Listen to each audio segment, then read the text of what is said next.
retreat to avoid a conflict. But the scorned male follows them, intent on challenging Twambo for mating rights. A long-distance chase begins.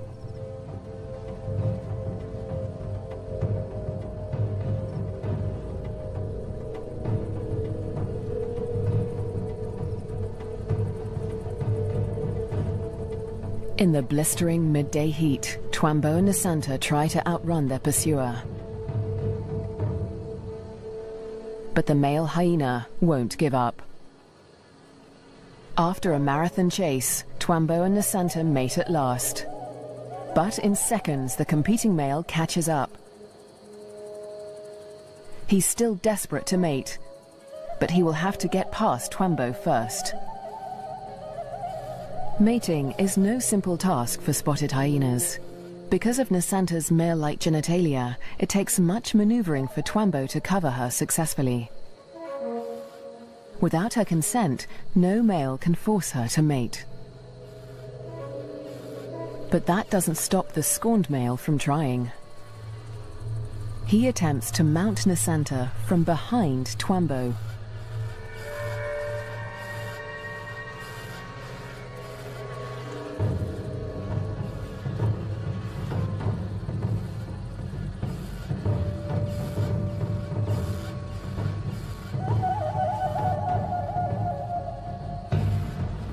At last, the male accepts defeat, leaving Twambo and Nasanta to complete their courtship in peace. But when the mating ends, so too does the clan's tolerance for Twambo. He must still gain acceptance into Nasanta's clan.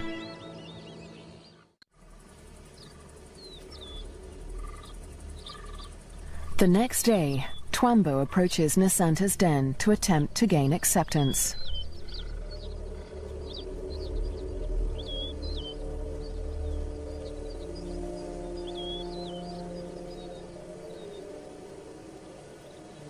The dominant females immediately investigate the stranger. Twambo flattens his ears and bows his head to show his submission. But it's not enough for them.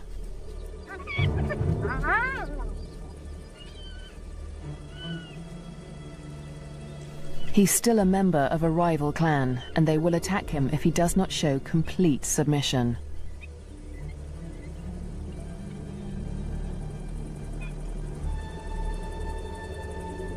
In order to gain acceptance into the clan, Twambo must also win the favor of the matriarch, Nasanta's mother. She is nursing a new litter of cubs, and she'll protect them at all costs, especially from strangers like Twambo.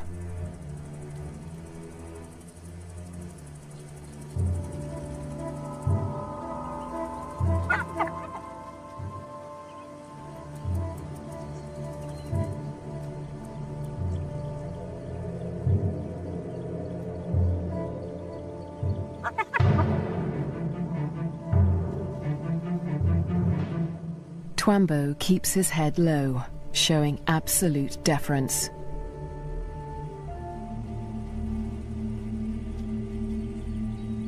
The tactic works. The matriarch relents.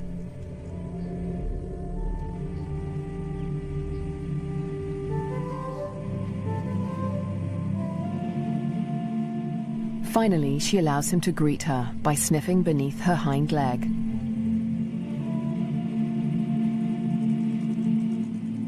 He does the same to her cubs, who will rank above him in this clan.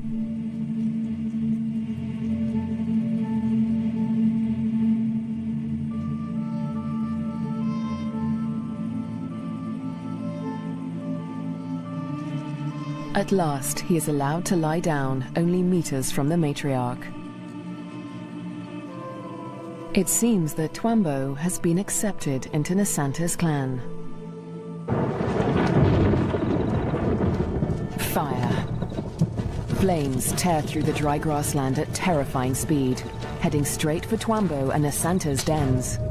The cubs are too small to outrun the blaze. If the fire reaches the den, they could suffocate in the heat and smoke.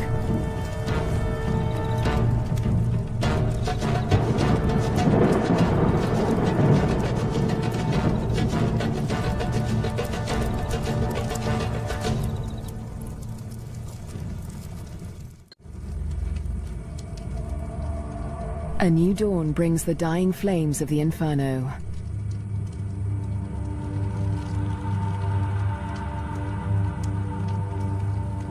The blaze scorched the land around Nasanta's den before the wind turned it away. The cubs are safe, but they look out on a desolate landscape.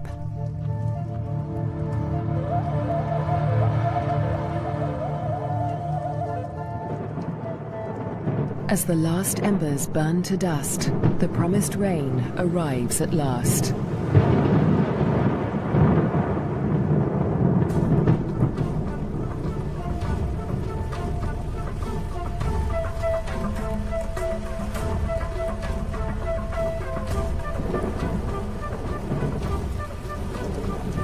The cool downpour provides long-awaited relief from the heat and brings about a spectacular phenomenon on the plain.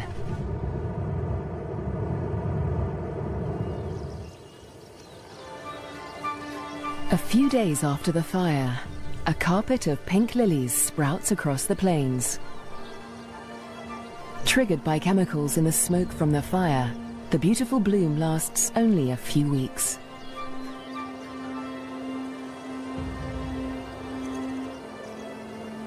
In the meantime, Nasanta's mother, the matriarch, needs to find food.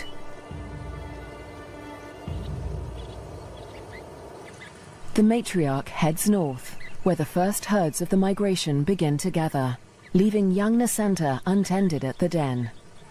Spotted hyena milk is so rich that Nasanta can survive without suckling for days at a time, so the matriarch can afford to venture far from the den in search of food. At last, she spots a telltale sign of a potential meal. Vultures.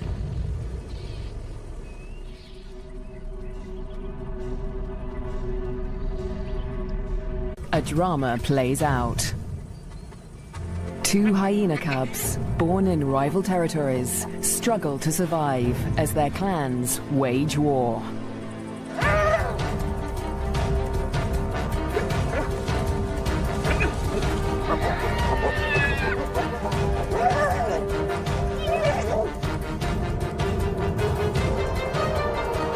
In this volatile world, will two new lives endure? The battles of the Bone Crusher Queens. The Lua Plain, flat, dry, merciless. Temperatures soar and water is scarce.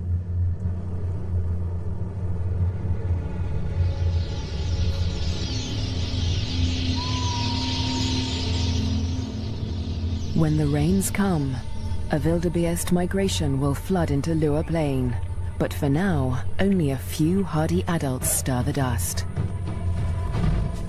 Yet in this barren landscape, one of Africa's most underestimated predators has risen to greatness: the spotted hyena.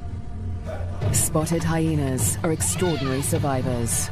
Their powerful jaws crush through bone, and their cast-iron stomachs digest even rotting meat. Yet in many regions, these bone crushers hunt far more often than they scavenge. Female spotted hyenas are remarkable amongst mammals. They are larger, stronger, and fiercer than male hyenas, and they have the most male-like sexual organs of any female mammal. This bizarrely elongated organ was once thought to be a product of high testosterone levels in the womb, but today it continues to mystify scientists. The female hyenas govern the clans, led by all-powerful matriarchs. Neighboring clans are sworn enemies, and territorial trespassers are often viciously attacked. This story begins in Zambia, in the Lua Plain National Park, where spotted hyenas reign as the top predators. In the heart of the park is a thriving hyena clan. The clan's leader, the matriarch, lures her youngest cub from a burrow. It's a tiny female named Nasanta, and today the little cub meets her clan for the first time. For 2 weeks, the newborn lay hidden in a burrow away from this main den. But now she is old enough to join the clan. Nasanta raises her leg in the typical hyena greeting, allowing her clanmates to identify her distinctive scent. The clan will recognize her by this smell, and she in turn must learn to recognize theirs.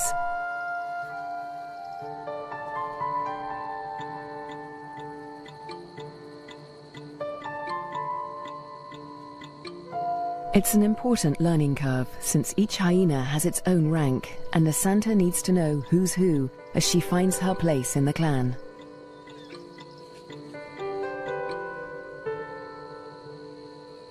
Fortunately, when it comes to rank, Nasanta has a head start.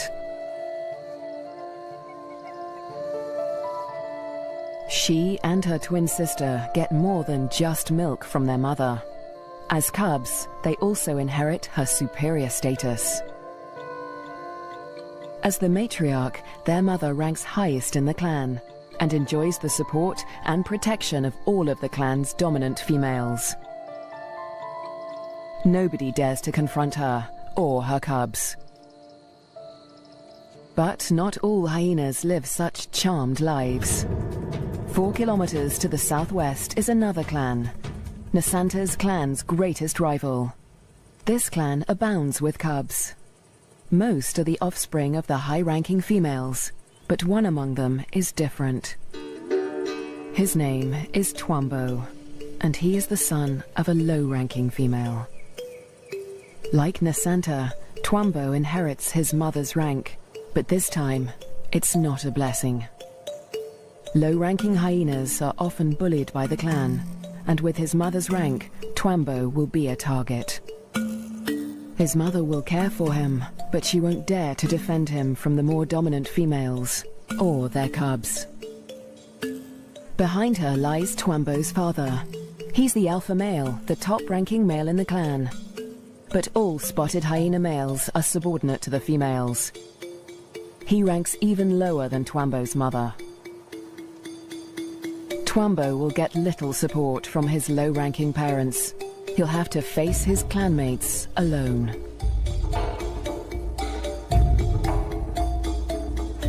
But for now, it's all good fun. At only a few weeks old, the cubs are more concerned with play than rank.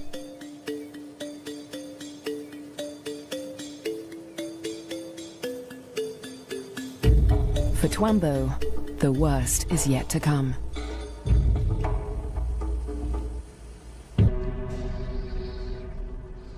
Her suspicions are soon confirmed.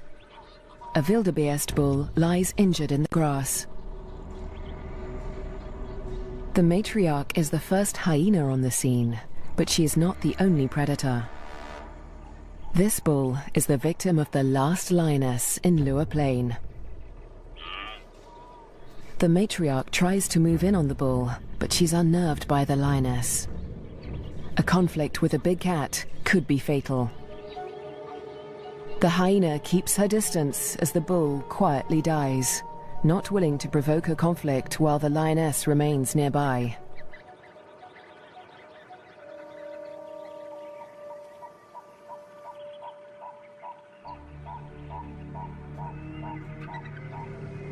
The circling silhouettes of the vultures can be seen from far and wide, guiding the matriarch's clanmates to the kill. In the darkness, the hyenas feast at last.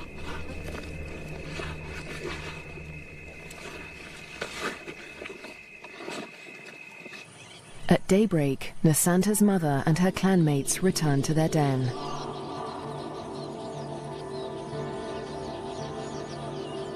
The matriarch rouses the cubs. Nasanta is larger now, and lighter fur marks her face and neck. The adults have returned with meat, a rare luxury for hyena cubs.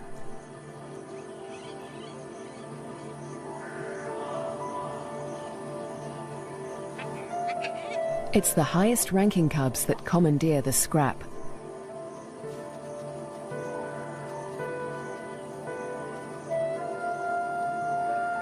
Nasanta is lost to the feast, but she fights for her share.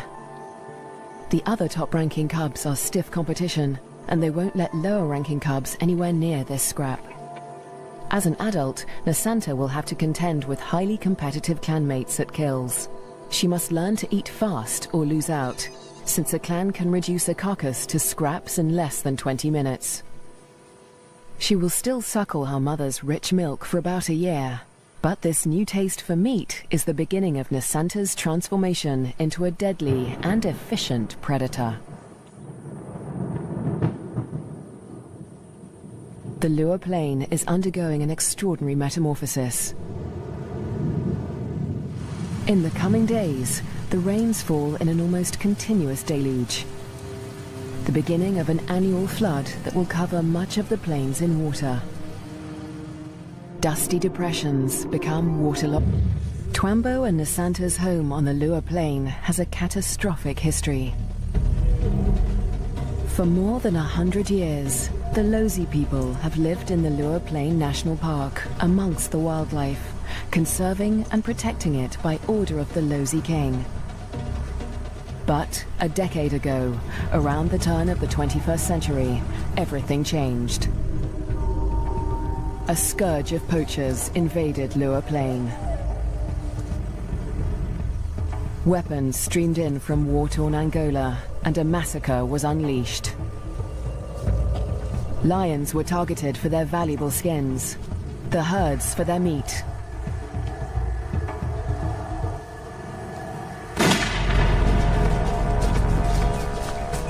Death swept across the plains.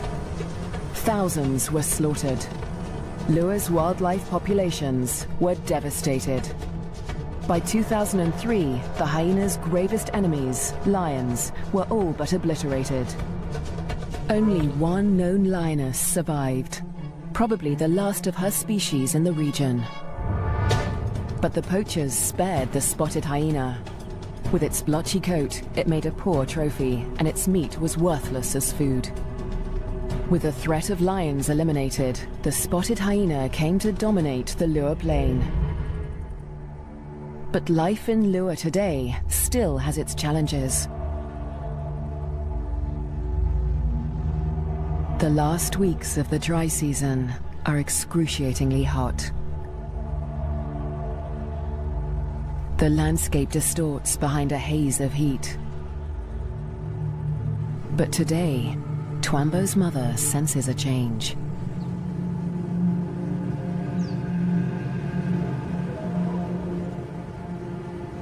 A wind has picked up, carrying with it the promise of relief.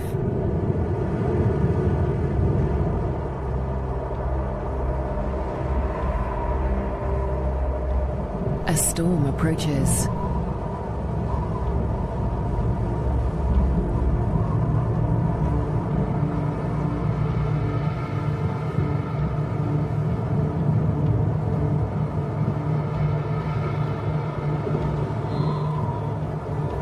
The wildebeest bulls revel in the anticipation of rain.